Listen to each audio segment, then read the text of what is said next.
நம்ம விஜய் சார் நடிப்புல உருவாகியுள்ள ஜனநாயகன் திரைப்படத்துடைய வெளியீட்டுல சிக்கல் நிலவி வந்துட்டு இருக்கு. இந்த படத்திற்கு தணிக்கை சான்றிதழ் வழங்குவது தொடர்பாக தயாரிப்பு நிறுவனம் தாக்கல் செய்த மேல்முறையீட்டு மனுவை உச்சநீதிமன்றம் தள்ளுபடி பண்ணியிருக்காங்க. இது படக்குழுவினருக்கும் ரசிகனுக்குமே மிகப்பெரிய பின்னடைவாக கருதப்படுது. முன்னதாக தணிக்கை சான்றிதழ் வழங்க கோரி சென்னை உயர்நீதிமன்றத்தில் தொடரப்பட்ட வழக்குல படத்திற்கு யூபிஏ சான்றிதழ் வழங்க கடந்த வாரம் நீதிபதி உத்தரவு போட்டாங்க. ஆனால் தணிக்கை வாரியம் இதற்கு எதிர்ப்பு தெரிவித்து மேல்முறையீடு செய்ததால அந்த உத்தரவு நிறுத்தி வைக்கப்பட்டது. இதனைத் தொடர்ந்து தயாரிப்பு தரப்பு உச்சநீதிமன்றத்தை நாடுனாங்க.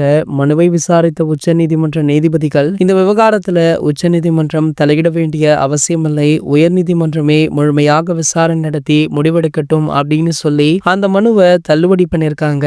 ஆகையால படம் ரிலீஸ் ஆவதுல அதிக சிக்கல் நிலவி வருது. இந்த நிலையில பாத்தீங்கன்னா இந்த வழக்கிற்கு 21ஆம் தேதி தீர்ப்புமே சொல்லியிருக்காங்க. சோ ஆகையால 21ஆம் தேதி தீர்ப்பு வழங்கப்பட்டால் அதுவும் ஜனநாயகன் திரைப்படத்திற்கும் ரசிகர்களுக்குமே கிரீன் சிக்னல் போல இருந்தா கண்டிப்பாக இந்த திரைப்படம் 23ஆம் தேதி ரிலீஸ் ஆக வாய்ப்பு இருக்கு. அந்த நாளதான் எதிர்நோக்கி தளபதி ரசிகர்களுமே ஆவலுடன் காத்துட்டு இருக்காங்க. கூடிய விரைவிலேயே இதற்கான அதிகாரப்பூர்வ அறிவிப்பு வெளியாகும் அப்படின்னும் நீதிபதி தரப்புல இருந்தே இதற்கு சரியான நீதி கிடைக்கும் அப்படின்னு ரசிகர்களுமே ஆவலுடன் காத்துட்டு இருக்காங்க. இது போன்ற செய்திகளை பத்தி நீங்க உடனே தெரிஞ்சுக்க நம்ம சேனலை மறக்காம சப்ஸ்கிரைப் பண்ணிக்கோங்க.